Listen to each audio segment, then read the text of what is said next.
আনন্দ পাঠে ঐশ্বর্যে আপনাকে স্বাগত। আজকের পর্বে আমরা পাঠ করছি হুমায়ুন আহমেদের লেখা হিমু সড়ক। হিমুদের প্রধান কর্মকাণ্ড রাস্তায় রাস্তায় হাঁটা, কাজেই যুক্তিসঙ্গতভাবেই তাদের নামে একটা রাস্তার নাম হতে পারে হিমু সড়ক কিংবা হিমু অ্যাভিনিউ।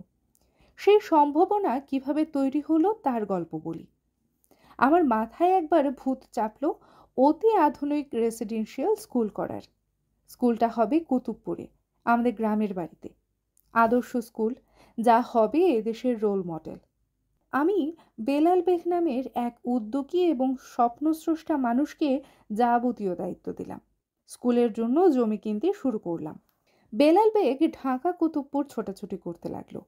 মেহেরাফরুজ শাওন স্কুলের ডিজাইন করতে বসলো। আমাদের সবার মধ্যে বিপুল উৎসাহ। এর মধ্যে বেলাল বেগ আমাকে নিয়ে গেলেন এলজিডি অফিসে। সেই অফিস প্রধান কামরুল ইসলাম সিদ্দিকীও একজন কর্মযোগী মানুষ। তাকে বলে কয়ে স্কুলের রাস্তাটা পাকা করানো যায় কিনা।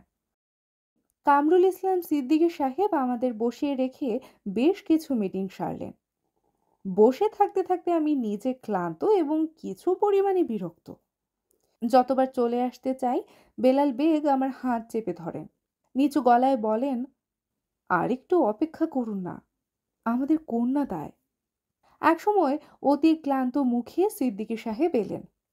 বেলাল বেগ নানা যুক্তি দিয়ে তাকে বোঝাচ্ছেন স্কুলের জন্য 5 কিলোমিটার পাকা রাস্তা যে কত জরুরি।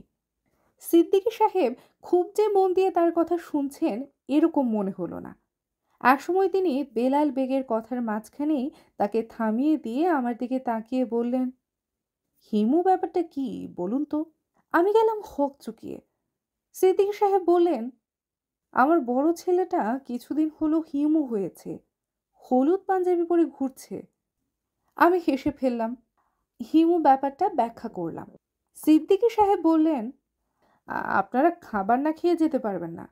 বাসা থেকে টিফিন ক্যারিয়ারে আমার জন্য খাবার আসে। আসুন, 3 জনে মিলে খাবো। হয় যদি সুজন, তেঁতুল পাতায় 9 জন। খাবার টেবিলে সিদ্দিকী সাহেব বললেন, 1 মাসের মধ্যে যদি রাস্তাটা পাকা করে দেই তাহলে কি চলবে? আমি হতভম্ব। 1 মাসের রাস্তা? এও কি সম্ভব? ভদ্রলোক সম্ভব করলেন।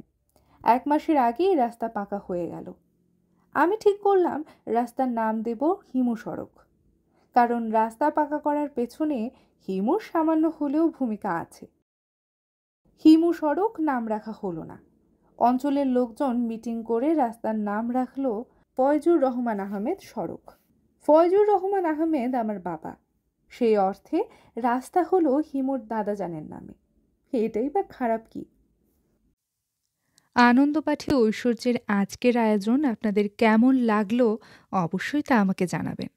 ভালো লাগলে বন্ধুদের সাথে শেয়ার করবেন। প্রথমবারের মতো আমাদের আয়োজন শুনে থাকলে চ্যানেলটিকে সাবস্ক্রাইব করতে ভুলবেন না। আজ এই পর্যন্তই। সবাই ভালো থাকবেন, সুস্থ থাকবেন, আশেপাশের সবাইকে ভালো রাখবেন।